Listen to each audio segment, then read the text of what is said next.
learned something new today. So, if you can indulge me, we need to do a recap of year one because we need a trailer. I figured we could just start from the beginning in the timeline and just kind of go from there and discuss. So first things first, everybody got accepted to go to Strixhaven. That's right. True facts. I wasn't accepted. It was a foregone conclusion.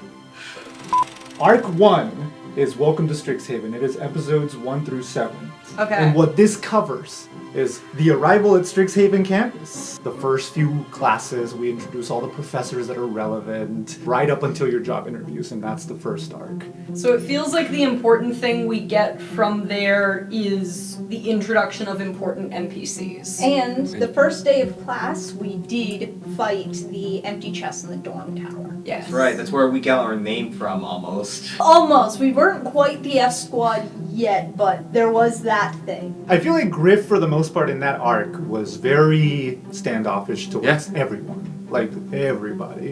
And Mistake didn't like Gary because he was a human. That's right. Human that was that arc. Your roommates, just to clarify, were, of course, Aurora Winterstar, Rosie was Fiddleums, Greta Gorin, Tobias Swiftfoot, and Melwithorn, all of whom will be known by the Strixhaven community. Those names will just go over a lot of other people's heads, probably, but...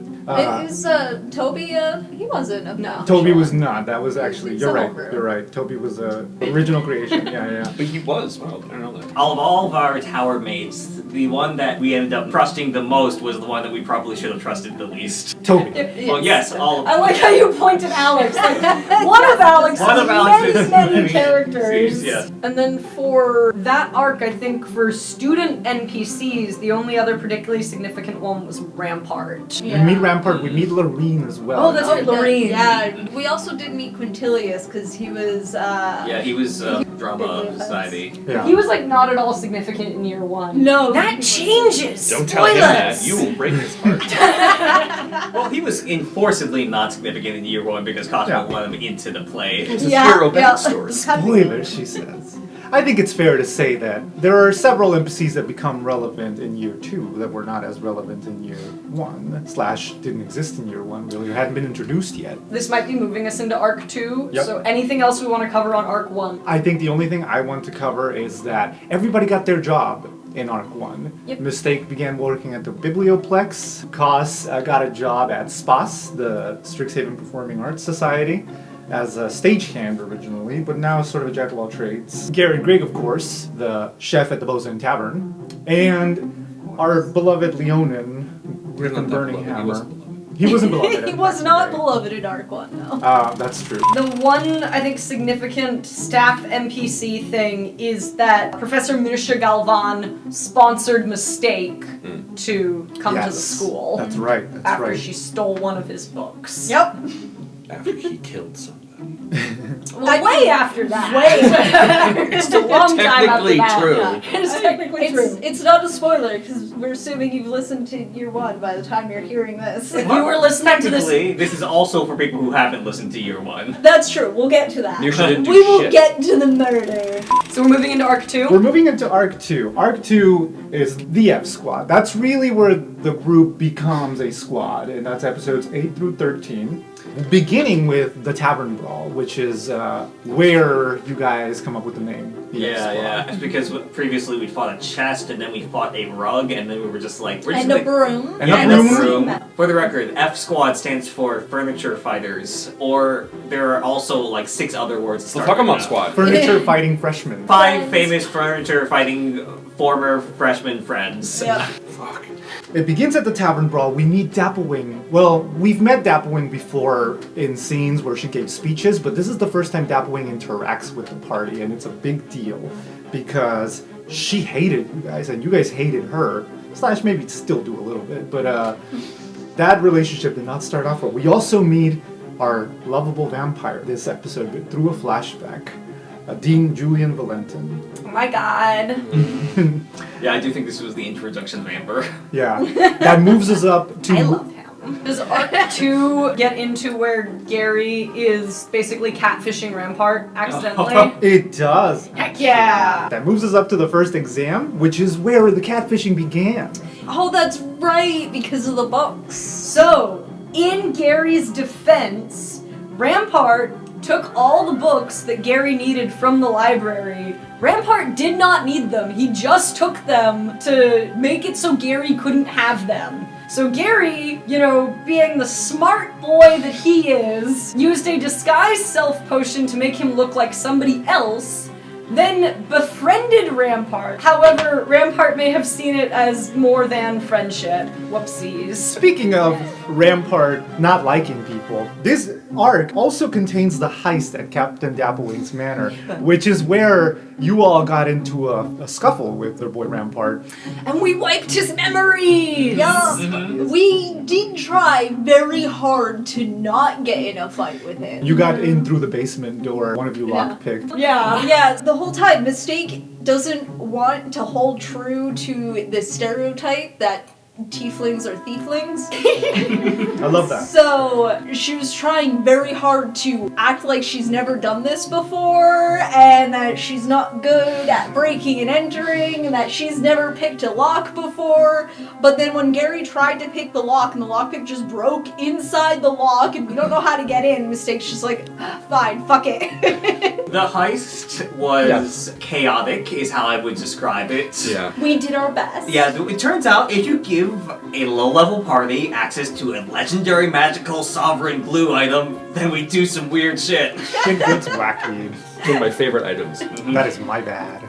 It was great. Griff still has some, by the way. I enjoyed it because for you guys, the party was very much about stealth, whereas the module makes it a dungeon crawl. Like, you are meant to be going through most of these rooms and fighting shit that's coming to life, and it's just assumed that you're gonna do it. But you guys just was like, nope, and you guys threw me for a loop, and I was prepared to run all these fights, and then suddenly it was just Rampart at the end.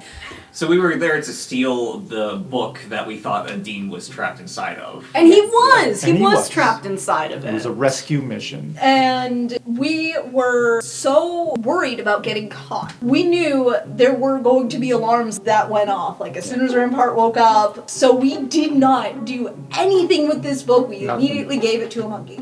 Yeah. Once again, Mirsha Galvan's monkey! Yes. once again, the plan was to go into the book to get the dean back, but you know how D&D is funny like that, and you can't ever predict what's going to happen. So this seems like a good opportunity to talk about Rose Pentagar. Yes, I agree. So, Rose Pentagar was a student a little over 200 years ago. She was a protege of Dean Valentin, probably one of the only staff members who was there back then and also there in the now times. And she had been terminally ill, and With, an illness that cannot be cured by magic. and she really liked books. She was very good at magic. She came up with this spell that let her enter and live inside of her own books and affect what was happening there. And there was also a story about how she tried to touch the Snarl once and she got expelled. Because she thought touching the Snarl might cure her illness. Yeah. The way that the pool underneath the Snarl is like a healing thing. Yeah. Yeah. But she, as far as we know, did not actually succeed at touching the Snarl and was expelled for the attempt. Yeah. Yeah, as far as we know, every single person who's touched a snarl or thing that's touched a snarl has just been unmade. Mineral Yeah. things are okay though because Shelley threw the jade stone through it and that true. just gave it magical properties. Yes. Dean Imbram was trying to figure out how the enchantment worked, and therefore he checked out a very special book on pocket dimensions. And through examining this book called The Joy of Extra-Dimensional Spaces, written by Mordred Kanan, he got trapped in there. So he was only trying to figure out how Rose was able to put pocket dimensions into her books, but So he this wasn't able wasn't- to fully crack it. But the actual Rose Pentagar books are still out there, Yep, and we don't know where they are or what they're being used for. that's right. We don't know. We've got no idea. We never figure that out. Definitely not in year 2. Well, it's important to note that this heist that we didn't really go very long before we were discovered. The Zone of Truth. All of the first years were brought to the Biblioplex, to the Hall of Oracles, where Captain Dapplewing began to cast Zone of Truth everywhere along with the help of her staff in order to get the truth out. Yeah, Shelley started And then Griff. saying, "Oh, I've done something wrong. I was told to poison your wine. Here's the poison that I was supposed to put in your wine. And that completely derailed everything. As with a lot of Shelley antics. Yes. Luckily, Dean Abraham came out and was vouching for us and was like, hey, they saved my life. Yeah. Don't expel them. Arc 3! This moves us into Arc 3, which is the Auric.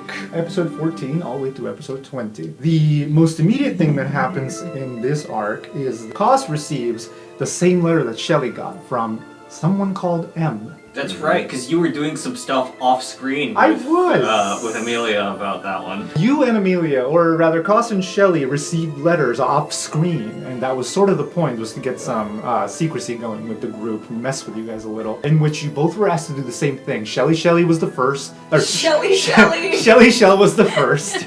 Shelley didn't do it, obviously. Shelley outed themselves, and then Cos was asked to do it in lieu of Shelley. Yeah, and then we ended up trying to track down the person who gave me the letter, which led us towards a set of lycanthrope wolfish footprints. Yep.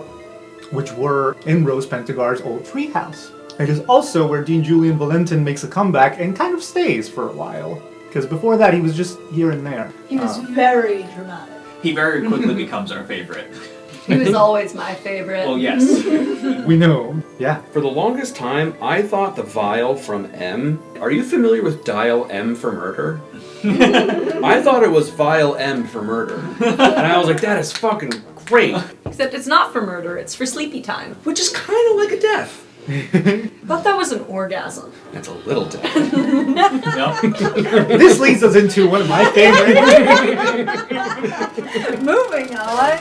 The next big event was actually the first time that Jordan Zamonazov becomes a relevant character. He's friends with Lorene from the Golwanda Tower, and she goes missing because a clockwork servant who has gone rogue follows her into the Scriptoria and traps her there, essentially. And so Lorene recruits the group to go and save her. The next big event was that fight.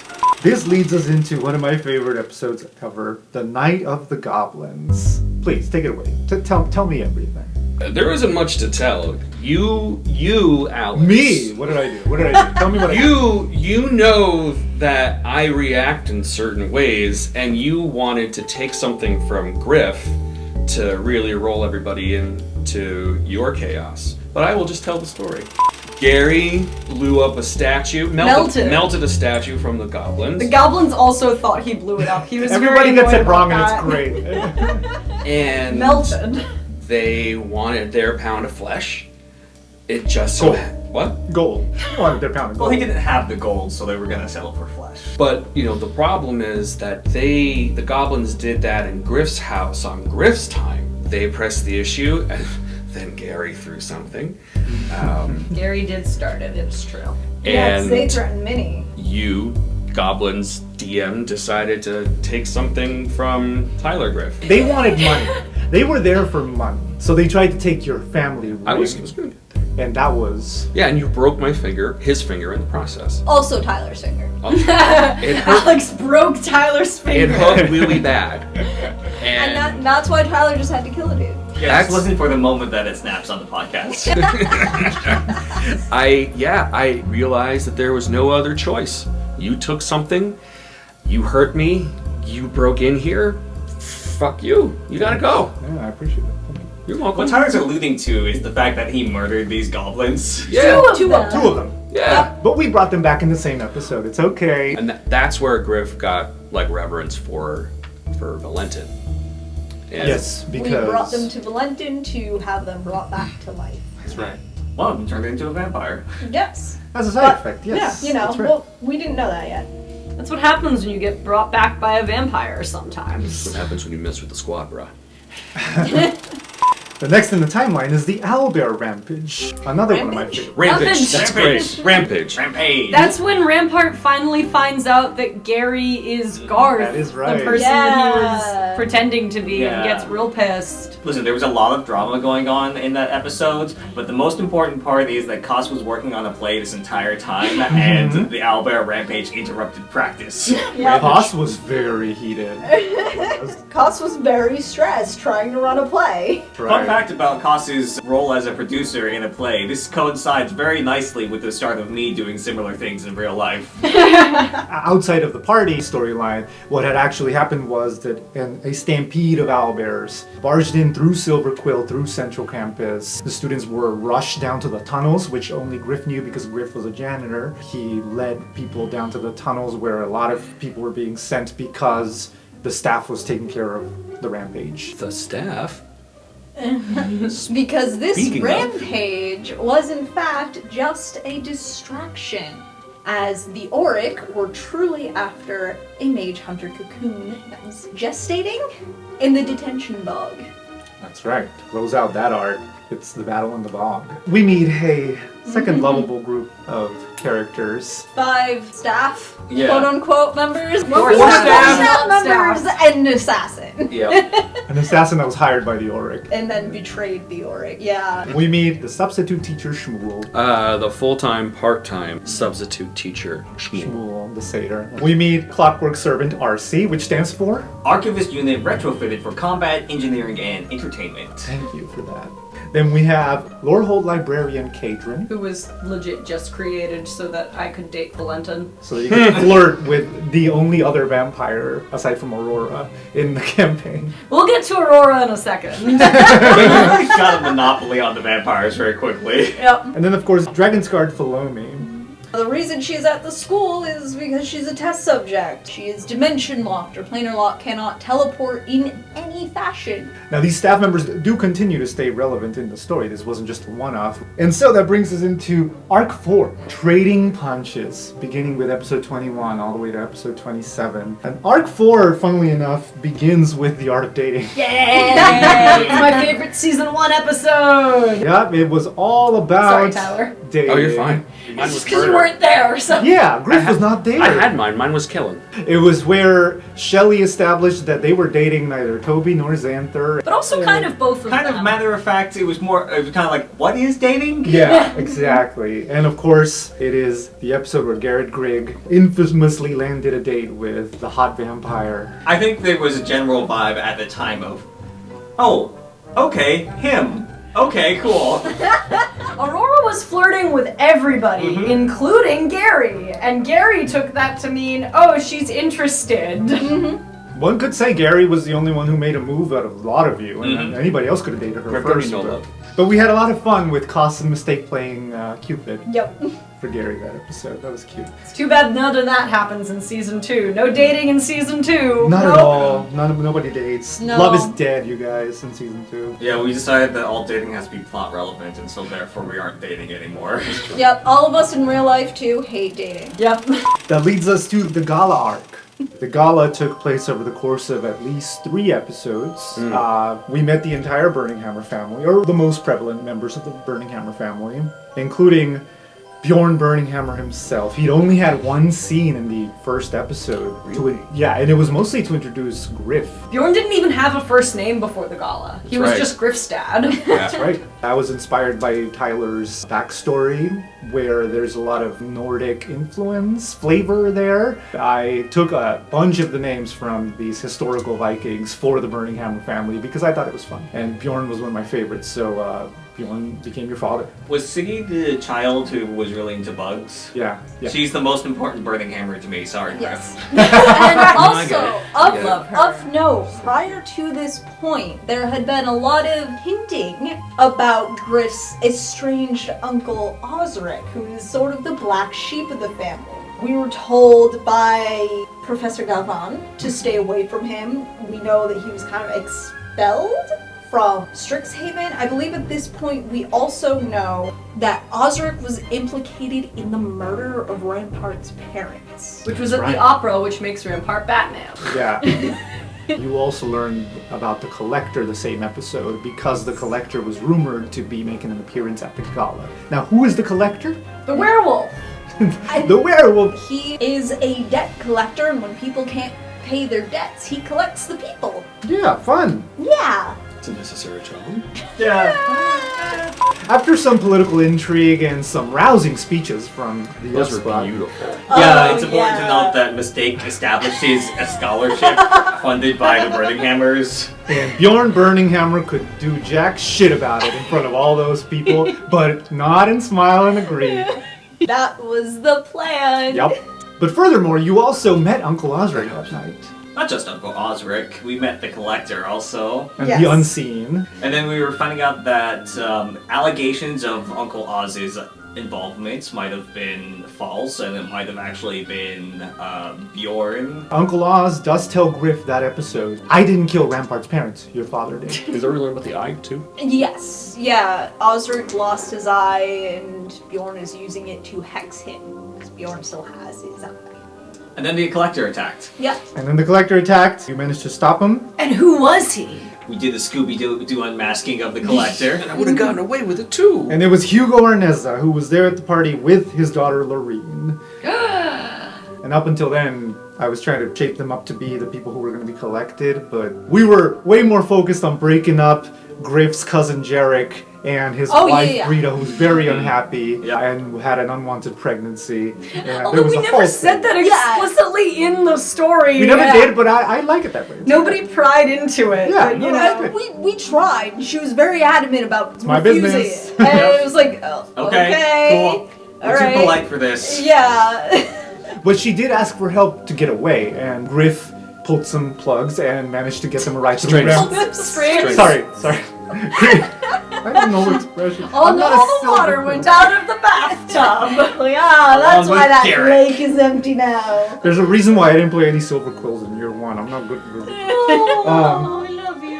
I would love a silver quill that just uses Malaphors and Malaprophisms. Griff pulled some strings and managed to get Brita and her lover a ride through Rampart to get away, which was all in the name of love. Because Bjorn wouldn't allow Rampart in.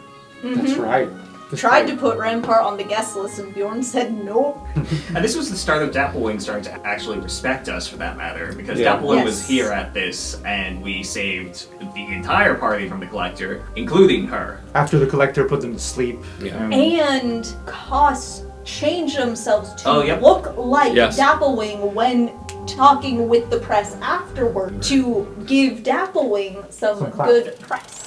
Which leads us into the end of the arc. You guys come back to school and suddenly you're hot shit because you made international news, or rather you made national news as outside of the Strixhaven Star. What's the nation that Strixhaven is in? I think it's Arethia. Yeah. Yeah, and there's a separate continent that's called something else. Detroit. The actual arc ends with the hit list, which is where the party finds out they are now on the Auric's / Captain Murgaxor Grenshell's hit list. That's what M stands for. Morgungsor being the charismatic, enigmatic cult leader of the Auric. He wants you dead, as well as Captain Dapplewing. And Professor Galvan, Professor Khan. That's right, thus forming an allegiance by accident. By this point, speaking of Professor Galvan, we know that in his first year, there was an altercation between Galvan and a tiefling student from Redfell by the name of Lore, and Lore was pronounced dead as a result. Just when you think you found a nice human, they turn out to be a racist. Right? Or a killer. A racially motivated killer. That's right. That sounds like a racist. Seems worse, yeah. It's definitely worse. And that leads us to our final arc, Arc 5, Unmasked. That's where we played Truth or Dare. Uh-huh. Yeah, episode 28 is the beginning of that arc, and that is Truth or Dare. Honestly, one of my favorite interrogation sessions. I It was really quite liked fun. that. It was so At fun. the time, not only did we know that we were on the hit list, but we also knew that there was 2 Auric infiltrators in the school. One staff member and 1 student, which is why we were trying to interrogate our entire friend group. So we decided Truth or Dare with some use of Detect Thoughts would be a good way to try and suss out a potential Auric within our friend group. And it was both fruitful and not, because while playing Truth or Dare, you didn't get that much from the people who were playing Truth or Dare, but the person who bailed on Truth or Dare, Toby, unveiled some key information to Shelley about his past, thus making him the number one suspect, but only to Shelley, who was oblivious. Shelley was still too pure. Yes. Shelley did not believe that her friends could be capable of such things. They were too pure, but also a little pickled. Yes. Most of the time. So this was also when Aurora dared Shelley to not drink alcohol for like 2 days because Shelley had A week. developed. It was like a week. It was a It was a week week. because Shelley had developed a bit of a drinking problem. Because of this, Shelley ended up getting really sick with alcohol withdrawal because they took it very seriously, even when Aurora said, "Buddy, you gotta stop. Yeah, You're hurting yourself." And that's how Shelley ended up in the infirmary for a month-ish. that's right. Shelley in the Infirmary is the next big event in the timeline, and that is the episodes of where you guys got your mascots, which was a big deal for some of us. Pigment. We met Pigment, we met Phoenix, we met Gary's Fractal Mouse, and we met Pascal, Griff's I like that little fire Gary's monkey. the only one who hasn't named his mascot, which is very appropriate considering what happened with Gary's Inkling. Why would Gary name his mascot? Fractal mouse. Yeah, it's a fractal mouse. That's a good side note, though, of Gary had an inkling from a Silver Quill class he was taking, like, early on, and then the inkling ran away, and Gary kind of went, oh, well, that sucks, Yeah. and, like, did not really reclaim this inkling. Yep.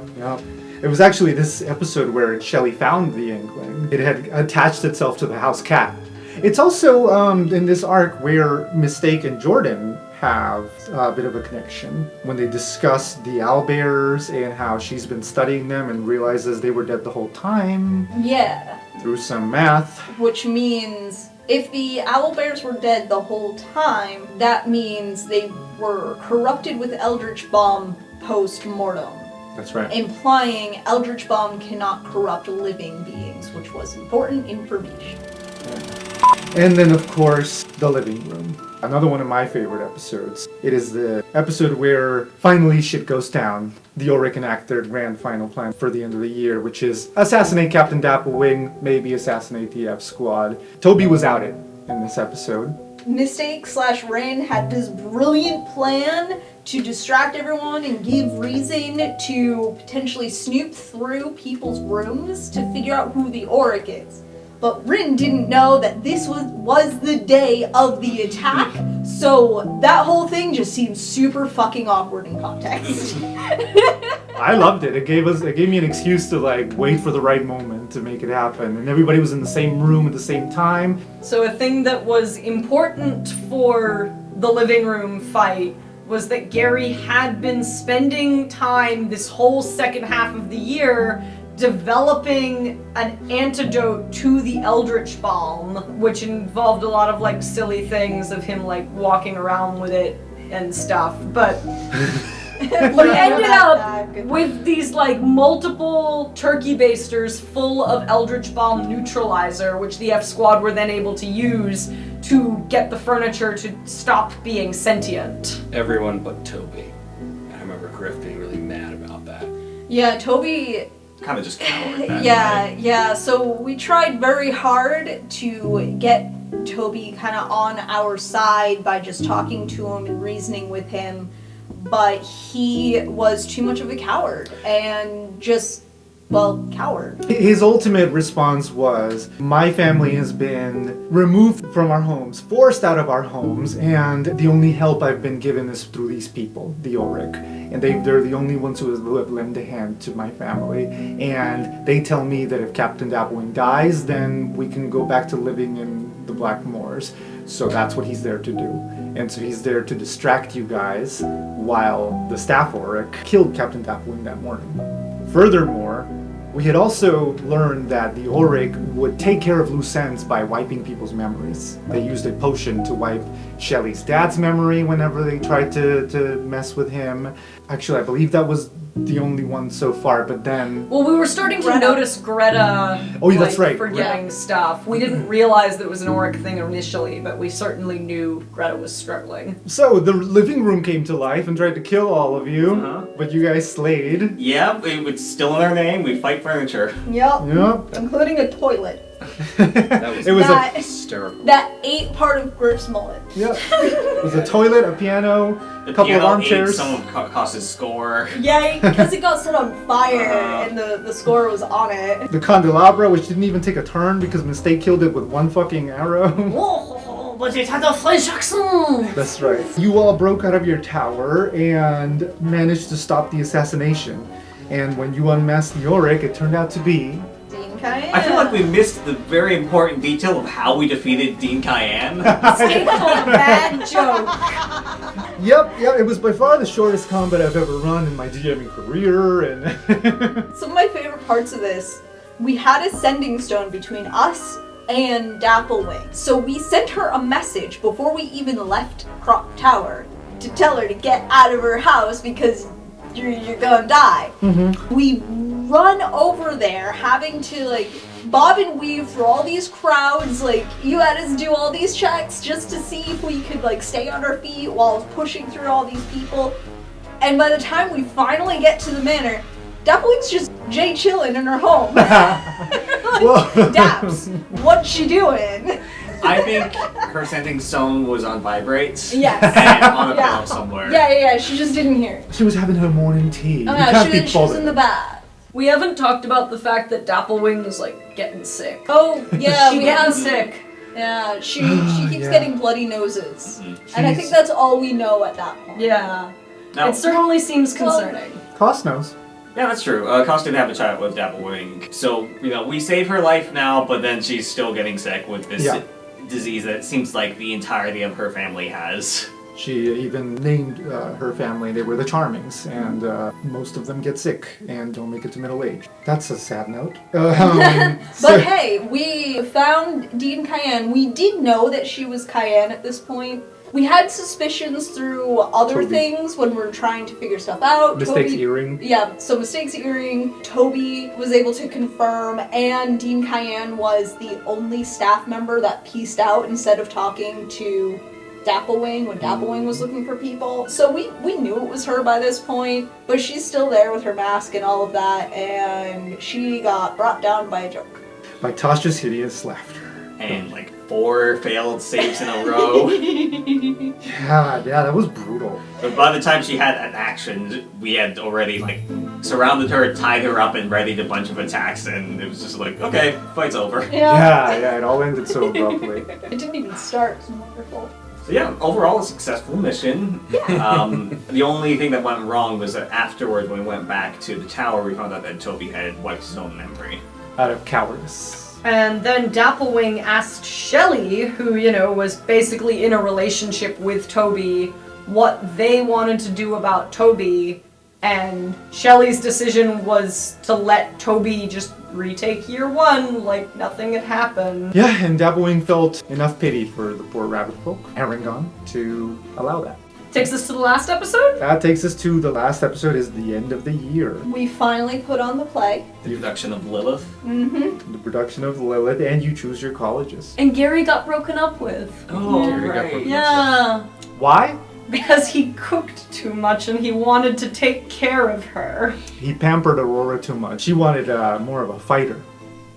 Yeah. Nope.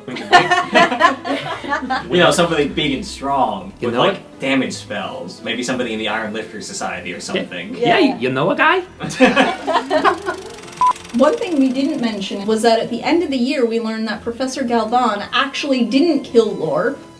Lore killed Galvan and got a ring that made him look like the last person he killed. So That's right. the Professor Galvan we know and love is actually Lore. Lastly, I don't necessarily want to reveal too much about year 2 because I want people to experience it, but I do want to cover a couple Why is there a heart next to Fane's name? because I like playing Fane. Fucking bastard. I do want to note some relevant antagonists that the F Squad has made. another key feature of year 1. See, Griff was so upset about the goblins that invaded, he figured out that his boss, Fane, the That's right. broker, was the one who let the goblins in by basically accepting their bribe. And let them disguise themselves as janitors in order to get close to Gary. And Griff was so pissed off about this that he had a vendetta against Fane the whole rest of the year. Yeah. Very angry. Yeah, Fane was kind of a sleazeball the whole year. Yeah, I mean, Beard Fane was sucked. slimy. Yeah, he went after Koss because basically Fane accidentally sold Koss magical paint instead of normal paint and tried to bully Koss into giving it back and all sorts of shit. So at the end of the year, Dapplewing let Griff fire his own boss. That was a tremendous moment. It's really great. Yeah, no, I love that. So yeah, Fane the Broker, as we haven't heard the last of him. That was one enemy you made amongst many. Bjorn Burninghammer didn't like you guys very much. Yeah, but he's a rich asshole. Yeah. He's a rich asshole. He likes Gary. That's true. We know he Gary's likes a Gary. respectable- Gary is a respectable business person. Presumably he likes his wife. Yeah. We're not so sure on Yeah. that. I mean, if Jarek is anything to... That's fair. That's fair. That brings us to Jarek. Jarek is actually Jarek Burninghammer. Sounds like jerk. Probably just, if we had to summarize him in one word, it would be asshole. Jealous husband asshole. Yep. Also rich. A few years older than Griff. Graduated a little while ago, but is jealous that he's not the golden boy. And Well, Griff of course is. not. He's albino. Yeah, he's an albino Leon. That was an ableist joke. I'm sorry, but I'd wanted to work that in anyways, and then you said golden boy. It only got worse when you took his wife from him. We Basically. did nothing. Yeah. You enabled her. She was took doing herself. that on her own. Yeah. But he didn't like you. And then there's Grooks, who we covered a little bit, but he was an interesting one because Yeah, I was gonna say he likes Gary because Gary was learning how to make a bunch of like blood-based food to impress Aurora, and then gave some of it to Grooks. And Grooks loved you Grooks seemed for it. pretty happy about that. For So, yeah. context, Grooks was one of the goblins that was killed and brought back to life, and Yeah. we found out by the end of the year he turned into a vampire. yeah. And then finally M. What Well, can it's we not say really- about M? Not much. Yeah, kind of a mystery. It is a mystery. Yeah. Is he malicious? Yes. Is he malevolent? Yes. Is he a megalomaniac? These aren't mysteries. But is he a mistake? No. No. Mistake is in the party. Bars, no. So yeah, that was the year one recap. Any final notes we want to throw in before we go? Vampires are hot. They are. All right. Well, thank you very much, and we look forward to seeing you in year two. I don't. Season 2 of Roleplay Radio will premiere Wednesday, September 13th, 2023, with new episodes released weekly every Wednesday after that. Feel free to like, share, comment, or even join the Roleplay Radio Discord server as we count down the days till sophomore year. You can also check out our World Anvil, where you can find lots of cool content regarding our Strixhaven campaign and the weird, wonderful world of Arcavius, or at least our version of it. Thank you, everyone. We are Roleplay Radio, and we love making up stories with friends. See you back at school. You're still here? It's over. Go home. Why are you Chris, who still... are you talking to? No one! That... Are you talking to yourself in the mirror again? Yeah. Okay, keep going. Was Griff talking to himself in the mirror again? Yep. Don't listen to them. I see pride. Be yourself. I see power. Yes. See a bad Leonin who don't take no crap from nobody. That's a Cool Runnings reference. All right, we're good.